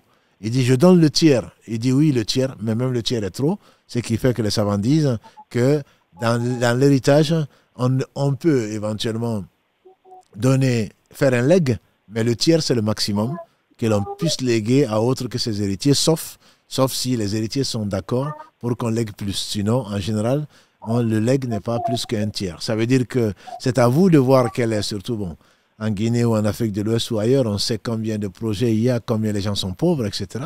C'est à vous de déterminer ce que vous pouvez faire. Ici aussi, bien sûr, il y a des pauvres. Ici, il y a des beaux projets aussi. Donc, c'est à vous de mesurer quel est le pourcentage que vous pouvez déterminer, mais qui n'a rien à voir avec l'obligation. L'obligation est l'obligation. Donc, il y a la zakat sur les biens matériels pour celui qui a 1 an. Il a pu économiser donc un minimum qui est le seuil imposable. D'accord, oui, c'était par rapport à, parce que j'avais peur en fait de ne pas en faire assez. Du coup, je me demandais quel était le minimum au moins à acquitter pour la zakat. D'accord, merci beaucoup. Allah yabarfik. J'ai d'autres questions, mais je pense que je vais vous emmener des vocaux sur WhatsApp ou ailleurs pour ne pas prendre trop le temps. Inch'Allah, barakallahu fik. Barakallahu fik. Assalamu alaikum. Wa alaikum salam. Est-ce qu'on a d'autres... Allô, salam alaikum. Allô? Oui, salam alaikum. Ah, wa alaikum salam. Vous êtes en direct, Inch'Allah. Oui. Vous pouvez poser votre question à Cheikh. Ah, d'accord, donc là, je suis en direct. En fait, moi, j'ai juste une question à poser. C'est par rapport à... j'ai sur mon compte, il y a marqué décompte d'intérêt en vert, plus 22 euros, plus, excuse-moi, j'ai une certaine somme d'intérêt. Et est-ce que cette somme, je peux la donner à la mosquée? Et vu que ça fait partie des intérêts de ma banque, on va dire. Disons que les intérêts, on l'a déjà traité avec Si Mohamed, les intérêts, comme vous le savez, sont interdits. Même si on vous les propose, c'est interdit, mais maintenant que vous les avez, il faut, pour cela, il faudrait changer la nature du compte, soit ouvrir un compte sans intérêt, mais les intérêts que vous avez, les 22 euros ou combien, vous devez vous en débarrasser. Ça ne veut pas dire qu'il faut les jeter, bien sûr. Certains savants, comme le Cheikh Mohamed Al-Uthaymin, dit on le laisse à la banque, mais la majorité des savants disent qu'on prend cet intérêt-là et on les investit pas à la mosquée. Allah est pur, on accepte ce qui est pur. Ces intérêts, vous pouvez acheter des produits ménagers, par exemple, pour les toilettes, pour autre chose, donc de la mosquée. Et si c'est des intérêts, parce que j'ai vu quelqu'un qui est venu avec des milliers d'intérêts, donc d'euros d'intérêts, je ne sais pas donc combien de millions il doit avoir. Et si c'est vraiment beaucoup, on le donne à des organisations humanitaires pour nourrir des démunis, mais complètement démunis, des gens, donc des réfugiés politiques, des orphelins, etc., etc., mais en demandant pardon à Allah et en n'espérant pas de récompense pour ce que l'on aura fait, on s'en débarrasse. Bon, c'est clair que moi, personnellement, je ne vais pas les utiliser. Oui. Mais ce que je peux faire, c'est comme vous avez dit, demander à la banque de ne pas me décompter d'intérêts. Demander à la banque de ne pas me... Ça, c'est un avis, ou alors vous reprenez ces intérêts-là et vous le venez, par exemple, vous donnez à la mosquée en disant ce sont des intérêts. La mosquée sait qu'elle ne va pas l'utiliser pour autre chose que les produits ménagers, par exemple, les papiers toilettes, etc., etc. Mais il faudrait vraiment préciser, ce ne sont pas ces 20 euros, ce ne sont pas les 1000 euros que vous allez donner à la mosquée, mais il faudrait écrire dessus intérêt pour qu'on puisse les utiliser pour autre chose que la mosquée. C'est clair, pour savoir la nature. Barakallahu fik, au moins comme ça, je suis au courant maintenant. Barakallahu fik. Barakallahu fik, salam alaikum. Excellent rakatu. Allô, salam alaikum. Allô? Allô? Oui, salam alaikum. Vous êtes en direct, Inch'Allah. Alaikum salam. Vous pouvez poser votre question. Assalamu alaikum wa rahmatullah, cher. Alaikum salam wa rahmatullah. Les frères aussi. Allah fik. Ma question, c'était lié toujours par rapport aux intérêts. Pour savoir, par exemple, quand dans un couple, les personnes qui sont issues du couple cotisent, épargnent en même temps sur un compte commun. C'est de savoir, dans ce cas-là, étant donné que la femme peut sortir son zakat ainsi que le mari, est-ce qu'en commun, ils peuvent faire juste un décompte commun et tous ensemble le sortir d'une seule et même main? Alhamdulillah. Donc la question c'est s'il y a un compte commun, est-ce qu'on peut faire sortir la zakat en commun? Ça dépend de la zakat. Vous pouvez, il y a un seul compte, soit vous le sortez, soit c'est votre épouse qui le sort. Si vous voulez, vous pouvez le sortir en même temps. Ça veut dire que vous avez les conditions pour sortir la zakat. Maintenant, si vous avez un décompte et que chacun sait ce qu'il a mis et chacun doit sortir la zakat, vous pouvez également le faire. Mais la zakat, ce n'est pas seulement sur le compte, entre guillemets, commun. La zakat, c'est sur tous les biens que vous avez économisés, y compris si les enfants atteignent le seuil imposable. Si vous avez des enfants, si vous avez fait, je n'aime pas utiliser le terme épargne, si vous avez mis de côté des choses pour les enfants, donc et si ça atteint un certain seuil, après une année, vous devez de le sortir aussi. Donc l'essentiel, c'est que la zakat soit sortie. Et même, vous êtes tenu responsable de la zakat du compte commun, par exemple. Si l'un le sort, la zakat du compte commun, alhamdulillah, tout le compte donc, a été fait. Chacun peut le sortir, mais vous pouvez très bien le sortir, soit pour votre épouse et vous, soit c'est l'épouse qui le sort pour vous et elle. Il n'y a pas de problème, Inch'Allah. Et du coup, juste pour toujours continuer sur cette lancée, parce que vous avez parlé de seuil par rapport au compte des enfants au cas où on épargne pour eux. Oui. Est-ce que c'est possible de savoir quel est le seuil? Parce que je n'avais pas écho de ça en fait. Ah oui, la zakat a deux conditions. C'est le nisab, donc c'est le seuil imposable, et c'est le haoul, c'est l'année lunaire. Donc vous regardez les comptes et vous voyez si vous avez atteint. Alors avec Si Mohamed, on a discuté de cela il y a quelques mois. Est-ce que les savants, ils divergent sur avant, je pense que 595 grammes d'argent, métal, correspondait à peu près à 84 grammes d'or ou 85 grammes d'or. Mais aujourd'hui, l'argent métal n'a plus de valeur, ou presque pas. Donc le seuil imposable, c'est 595 grammes d'argent métal, ce qui correspond aujourd'hui à environ 470 euros. Si vous avez économisé 470 euros, les savants, la majorité des savants contemporains disent que vous avez atteint ce seuil-là, même si d'autres savants contemporains aussi, donc comme le Cheikh Al-Ruhaili par exemple, lui considèrent plutôt que c'est les 85 grammes d'or. Or, les 85 grammes d'or sont estimés aujourd'hui à 10 fois plus, c'est-à-dire 4700 euros. Et donc, bien sûr, il y a une différence énorme entre les deux, mais la majorité des savants disent qu'il faudrait que ce soit les pauvres qui en profitent. Donc, celui qui a économisé 470 euros ou plus pendant un an se doit de sortir un quarantième, donc il ne fait que 10 euros, 10 et quelques euros. Mais si c'est 4700 euros, donc déjà que ça commence à faire, ça va faire plus de 100 euros qu'il faut sortir. Donc ça dépend du seuil imposé. Ce qui profite aux démunis serait plutôt l'argent, c'est-à-dire que si vous avez déjà moins de 500 euros ou plus que vous avez économisé, vous devez prélever un quarantième. Mais certains savants disent que c'est plutôt en or, et si c'est en or, c'est 84-85 grammes d'or, c'est plutôt celui qui a économisé près de 5000 euros actuellement. Jazakumullahu khairan. En tout cas, une information importante pour moi, c'est que pour les enfants, je n'avais pas du tout écho de ça. Ouais. Parce que vous êtes responsable des enfants, c'est comme c'est un dépôt. Donc les enfants, bien qu'ils ne soient pas mukallif, bien qu'ils ne soient pas responsables, vous avez la responsabilité comme si vous avez, ce sont des dépôts, c'est comme si vous aviez un argent à gérer. Donc même si la personne refuse de la sortir, dans ce cas les enfants n'ont pas ce souci-là, mais vous êtes responsable devant Allah de sortir la zakat donc pour ses enfants. Non. Ouais. Quoi qu'il en advienne, c'est une baraka. Barakallahu fik, tout à fait. Jazakumullahu khairan. Allah yabarak fik. Wa alayka assalam wa rahmatullahi wa barakatuh. Est-ce qu'on a quelqu'un d'autre?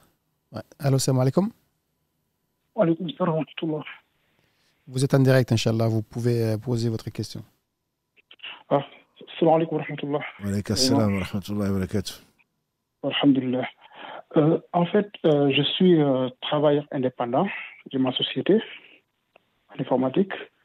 Et à la fin de l'année, il y a mon comptable qui effectue mon bilan.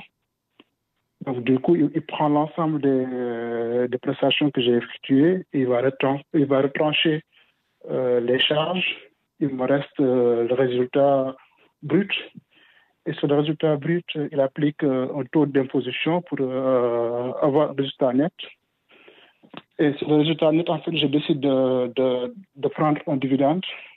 Et la question que je me pose, c'est est-ce que pour la zakat, on va l'appliquer sur le résultat net ou bien sur les dividendes auxquels je décide de prendre? Moi, je ne suis pas un spécialiste des sociétés. Je préfère que vous écrivez exactement. Vous l'écrivez soit sur le réseau, soit contact@axif.com Et Inch'Allah, on va étudier la question et on vous répondra. Inch'Allah. Très bien. Contact@actif.com et Inch'Allah, on va répondre à la question. Très bien, je vous remercie. Avec plaisir. Allah yarfik. Avant de prendre un autre appel, Chir, il y a une question qui t'est arrivée tout à l'heure. Tu as parlé par rapport à tous les péchés qu'on peut faire. On peut goûter à l'enfer et puis en sortir et rentrer au paradis. Est-ce que le contraire est aussi vrai? C'est-à-dire qu'est-ce qu'on peut rentrer au paradis et puis finalement on refait une bêtise, on repart en enfer. Qu'Allah nous préserve. Donc ce qui est certain, c'est que c'est un... tu peux juste répéter la question.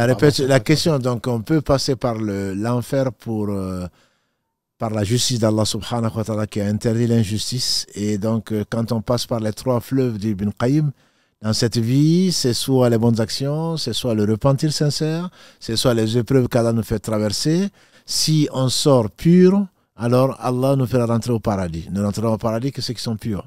Sinon, on devra payer l'injustice et en traversant le feu de l'enfer qu'Allah nous en préserve pour nous purifier. Et donc, on sort, grâce à Allah, au travers de l'intercession.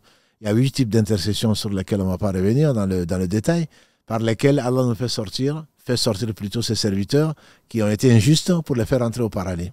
Quand on rentre au paradis, donc, est-ce qu'on peut rentrer au paradis et ensuite revenir en enfer, alhamdulillah, qu'Allah. Non, c'est une voie unique. Quand on sort de l'enfer, on rentre au paradis, on n'en sortira plus. Celui qui rentre au paradis ne sortira plus du paradis.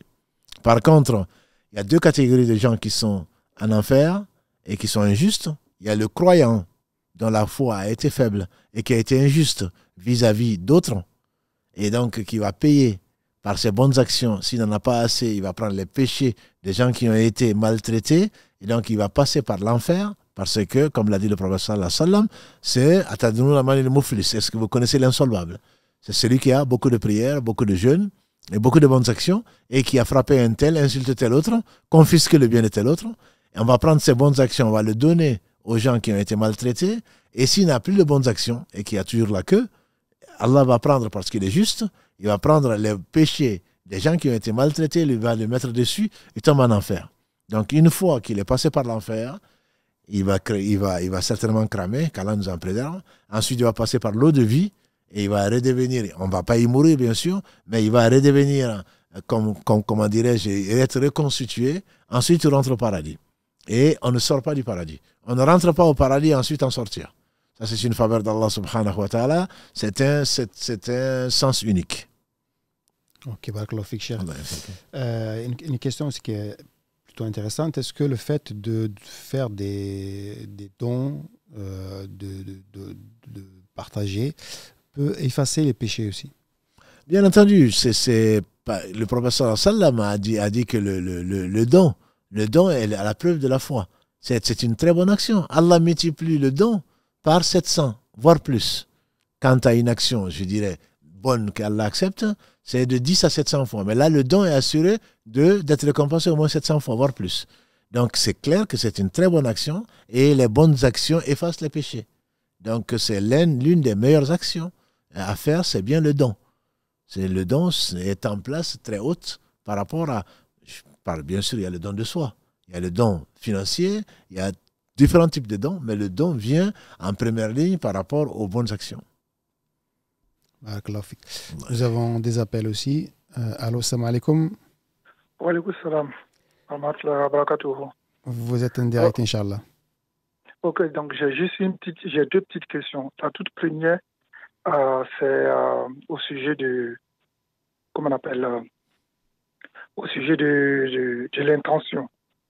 Il m'arrive souvent de prendre sur moi la décision d'aider quelqu'un. Et une fois que j'ai décidé, à la fin du mois, je vais te faire telle ou telle chose avec toute la bonne foi possible. Hein. Et d'ici la fin du mois, je me retrouve empêtré dans des problèmes au point où je n'arrive pas. Et ainsi de suite, au point où j'étale sur plusieurs mois, je n'arrive pas. Et donc, je me demande, est-ce que ça, je serai puni pour cela ou il me faut impérativement rattraper mon erreur?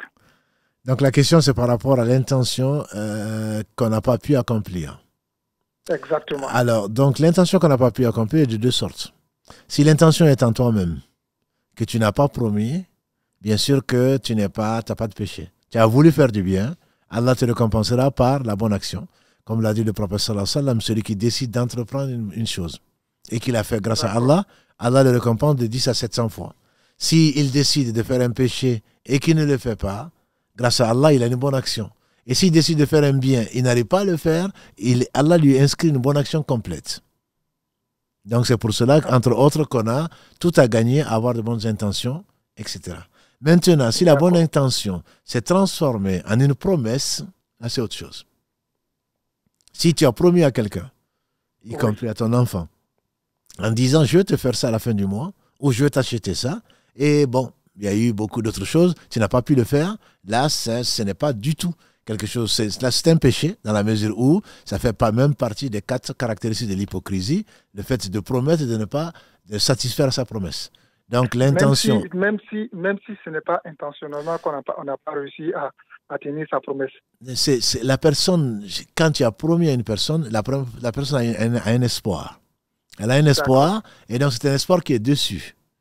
Et par conséquent, tu devrais au moins expliquer à la personne, mon intention était celle-là, et je la laisse à Allah. Allah sait que j'étais sincère, mais je n'ai pas réussi à, la personne te pardonne, Allah te pardonnera, Inch'Allah.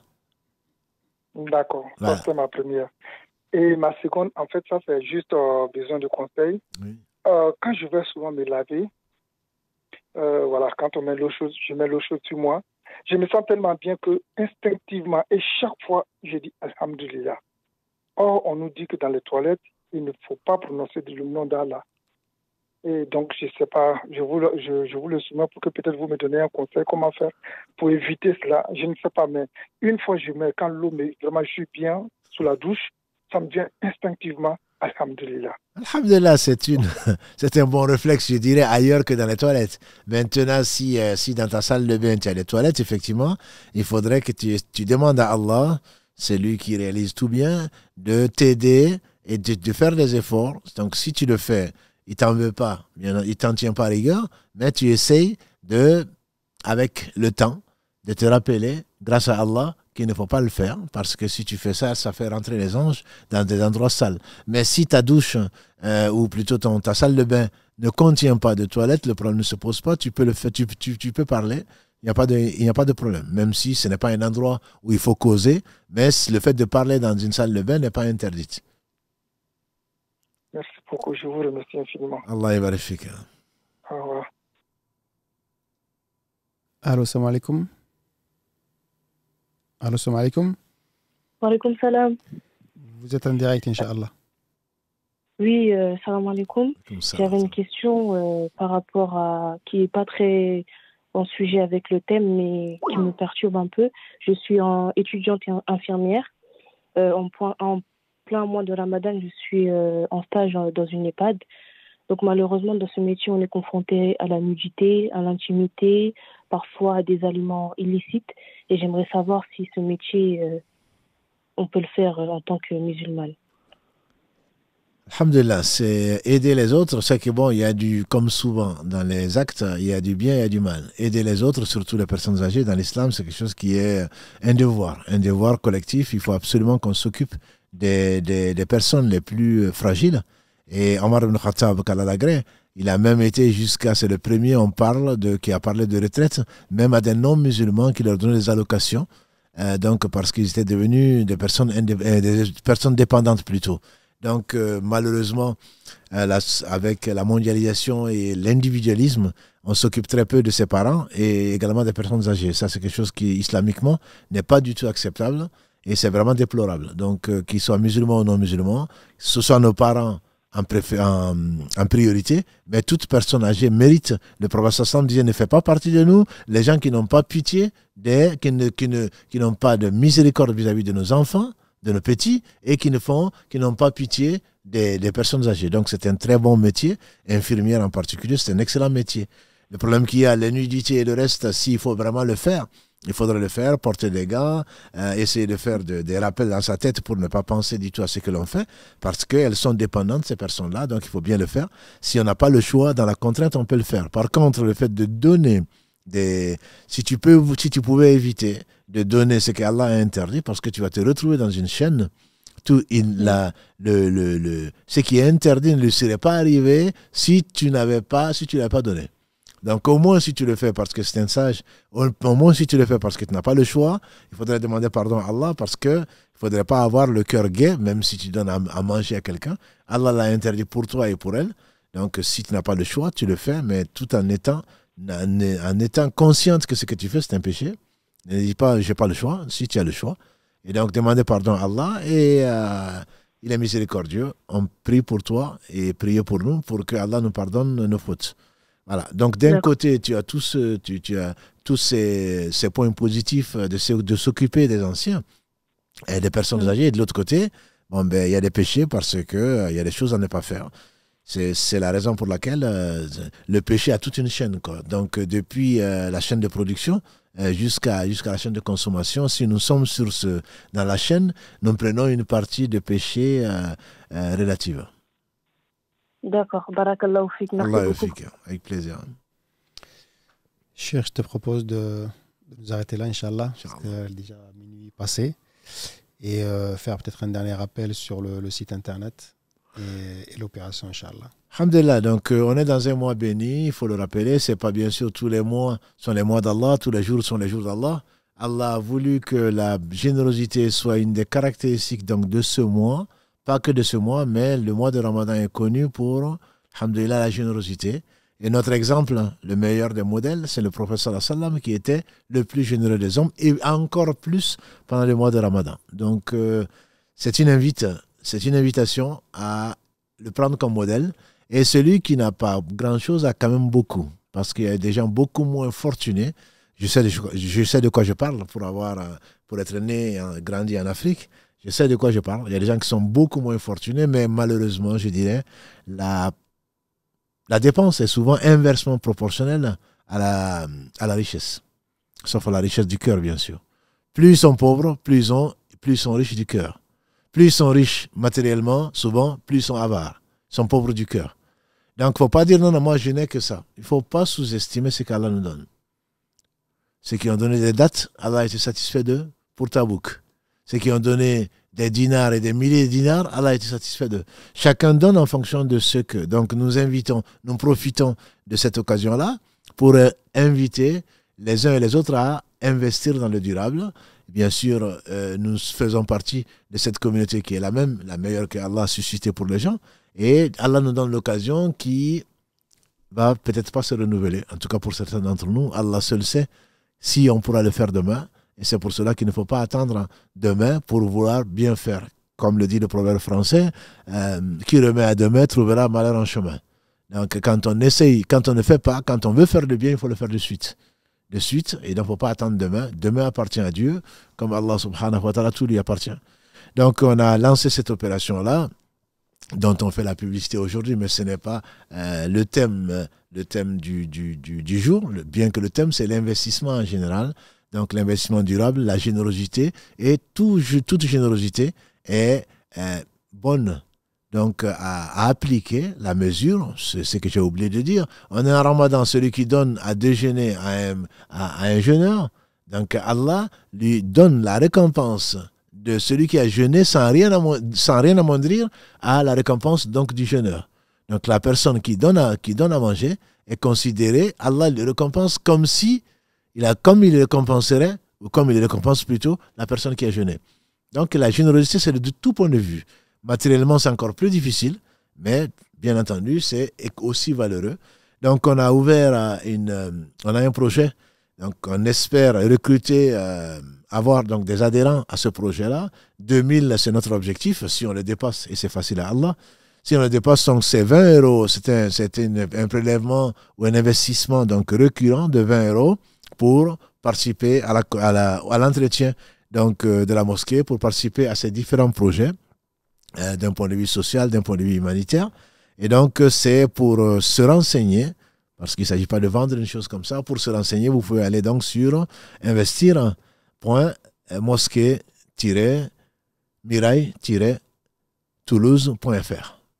Mosquée, bien entendu, sans accent aigu, parce que souvent, quand je donne des adresses, les gens me disent oui, mais ça ne marche pas. Donc, comme vous le savez, dans les adresses, il n'y a pas d'accent. Donc, il n'y a pas d'accent aigu, c'est mosque, voilà, comme en anglais.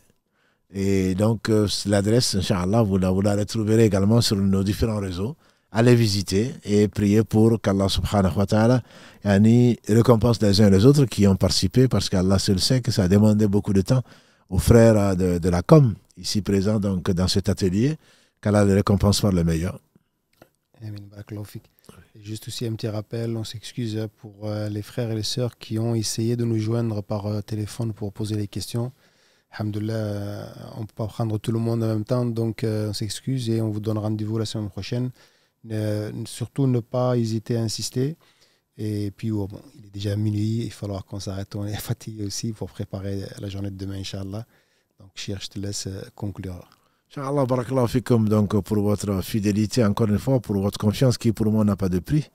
On vous demandera dans ce beau mois béni du mois de Ramadan de prier pour nous, ainsi que pour vous, pour les parents, pour tous les croyants, je dirais. Et qu'Allah subhanahu wa ta'ala bénisse ce mois et nous en fasse profiter. Et les mérites de ce mois sont innombrables. Donc qu'on ne perde pas son temps, qu'on essaie de profiter au maximum et de toute minute qui passe, parce que demain ça ne reviendra pas, sauf pour témoigner, soit pour nous, soit contre nous. Et donc qu'Allah bénisse celui par qui il a mis la lumière donc, dans cet univers. Et donc qu'Allah bénisse Mohammed, sa famille, ses compagnons, tous ceux qui les auront suivis dans le droit chemin, et nous fasse l'honneur d'en faire partie. Subhanakallahumma bihamdika, ashhadu an la ilaha illa anta, astaghfiruka wa atubu ilayk. سبحان ربك رب العزة عما يصفون وسلام على المرسلين والحمد لله رب العالمين والسلام عليكم ورحمة الله وبركاته.